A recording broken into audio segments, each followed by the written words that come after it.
It was almost midnight when I heard the knocking. Not the soft kind, it was desperate, trembling, and fast. At first, I thought I was imagining it. The rain outside was heavy, the wind howled through the trees, and the whole street was asleep. But then it came again, louder, 3 sharp knocks.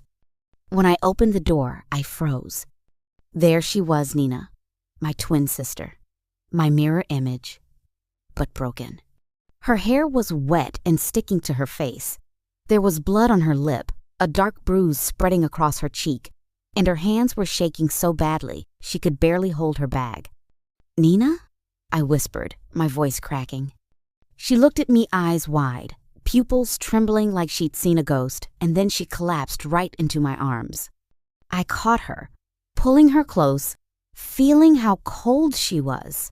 Her clothes were soaked, her breath short and uneven. I carried her inside, kicking the door shut with my foot. She didn't speak. She just clung to me like a scared child. I laid her on the couch, wrapped her in a blanket, and went to get a towel. My hands were shaking too now, not from fear, but from anger. Every mark on her face felt like someone had carved it into my own skin. When I came back, she tried to sit up, wincing in pain. "Who did this?" I asked quietly. She didn't answer. Her eyes darted toward the door, like she was afraid he might walk in. Then, in a whisper so faint I almost missed it, she said, "Please, don't call anyone. He'll find me." That one word, he was all I needed to hear. I didn't ask again. I just took her hand and said, "You're safe here."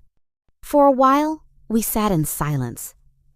The rain kept tapping on the windows. I could hear her trying not to cry, her shoulders shaking under the blanket. Finally, she said, "I didn't mean to come here. I just didn't know where else to go." My chest tightened. I brushed her hair back gently and looked at her face, the same face as mine, only bruised and broken. "You'll always have somewhere to go," I said softly. "Always." She tried to smile, but her lips trembled. Tears rolled down her face, mixing with the rainwater still clinging to her skin. I went to make her some tea, but my thoughts wouldn't stop spinning. How long had this been happening? How did I not see it? When I came back, she had fallen asleep on the couch, her head resting on the armrest, breathing slow and heavy. I sat beside her, watching the rise and fall of her chest, remembering the last time I saw her happy. That was almost a year ago, before she married Ethan. As the storm outside finally began to quiet, I looked at her bruises again, and something in me hardened. Whatever had been done to her would not go unanswered. I reached out, gently brushed her hair aside, and whispered to her sleeping face, "Don't worry, Nina. He'll never hurt you again." The next morning, sunlight filled the room, soft and golden, but even light couldn't hide the pain on Nina's face. She sat at the edge of the couch, staring into her tea. Her hands were trembling, and I could see the bruises on her wrists, clearer now, purple, like ugly fingerprints pressed deep into her skin. I wanted to ask questions, to make sense of everything, but one look at her eyes told me she wasn't ready. So I waited. After a long silence, she spoke, her voice barely above a whisper. "I thought marriage would make me happy." That sentence hit harder than anything. She began to talk slowly at first, then as if a dam had broken. The words came out in pieces, tangled with tears and guilt. She told me about the first few months with Ethan, how he brought her flowers, opened doors, and told her she was his world. "He used to call me his angel," she said softly, "but then he started changing. It began with small things. He wanted her to stop seeing her friends. He didn't like her calling me so often. He said it was because he wanted her all to himself. Then came the control. He'd check her phone, question every message, every number. If she was late coming home from work, he'd accuse her of lying. At first, she thought it was love jealousy, maybe. But then, the shouting started. I could see the shame on her face as she talked. "Nora, I kept making excuses for him," she said. "I told myself he was just stressed or tired, but every time he said sorry, it was like he was practicing." Her voice broke. She told me about the first time he hit her.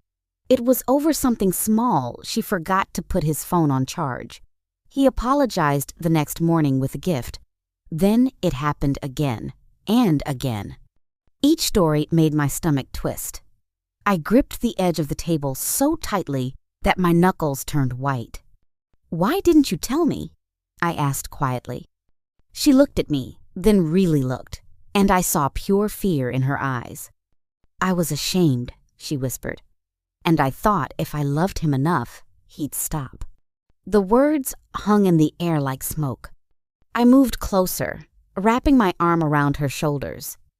She leaned into me, trembling.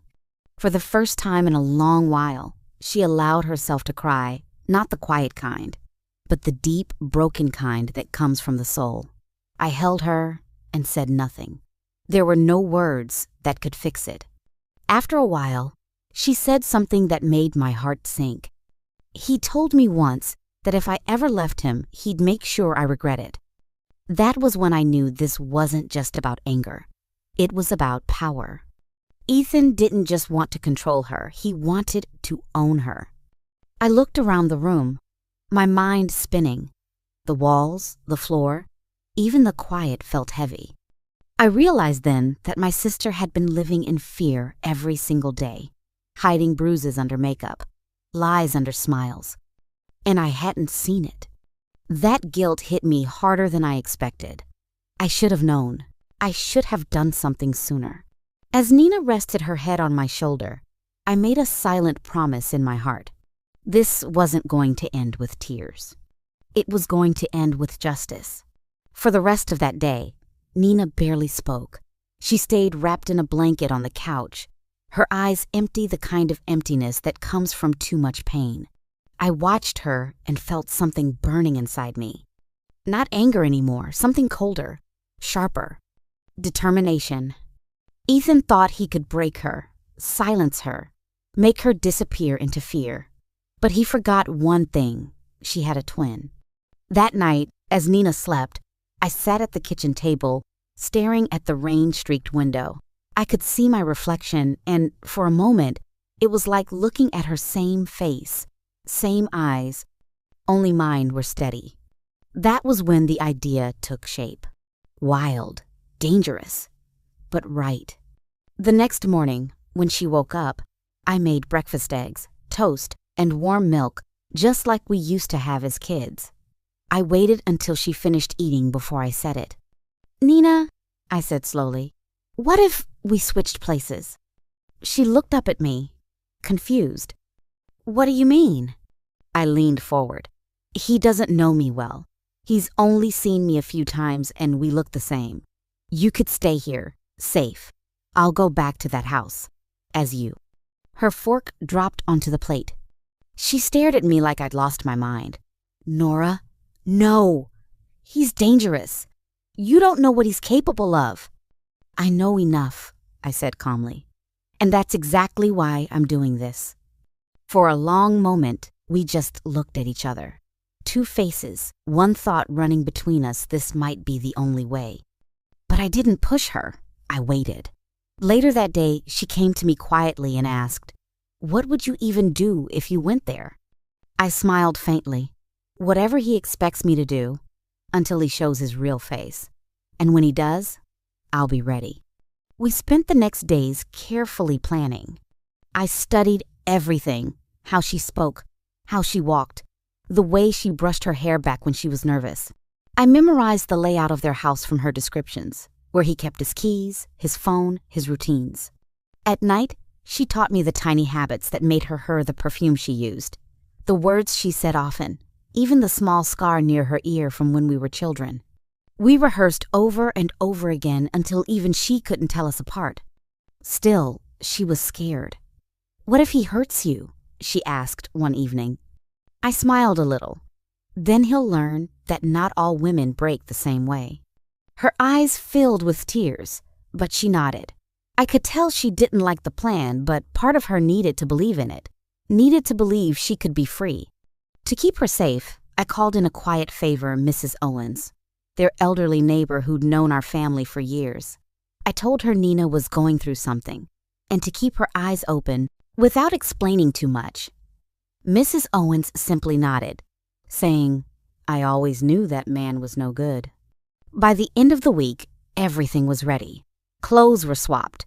Phones were exchanged. Nina's wedding ring slipped onto my finger. Before I left, I held her hands in mine. She was trembling. "Please be careful, Nora," she whispered. "He's not who he seems." I looked into her eyes, my own eyes, mirrored in fear, and said softly, "Neither am I." That night, I drove to her house, the same house that had been her prison. My heart was calm, steady, almost too steady. When I reached the gate, the lights were on inside. I took a deep breath, stepped out of the car, and walked toward the door. Every step felt like crossing into a storm. But this time, the storm wasn't going to swallow me. I was going to control it. The first time I stepped into Nina's house, it felt like walking into a stranger's nightmare. Everything looked perfect: the polished table, the framed wedding photo, the scented candles on the shelf. But the air felt heavy, like the walls had soaked up every scream that had ever echoed there. I stood still for a moment, letting it sink in. This was where my sister had cried. This was where she had learned to walk on eggshells. Then I heard footsteps. Ethan. He came down the stairs, wearing that easy smile I remembered from the wedding.